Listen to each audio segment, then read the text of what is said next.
গরু আমাদের দুধ দেয় না, আমরা কেড়ে নিই। তাই গরুকে বলি আমরা নিরীহ প্রাণী। গাধাকে দিয়ে আমরা জোর করে মাল বহন করাই, উল্টে বলি কি বোকা। আর যে কোনো কাজেই আসে না, যাকে দেখলে উল্টে আমরা ভয় পাই, তাকে আমরা বানিয়ে রেখেছি বনের রাজা সিংহ,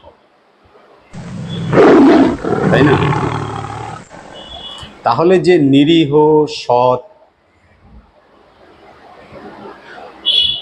তাকে আমরা বোকা, গাধা ইত্যাদি বলছি।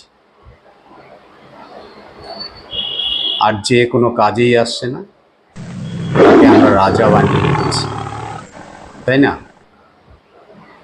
তাহলে বাঁচতে হলে ওই সিংহের মতোই বাঁচতে হবে।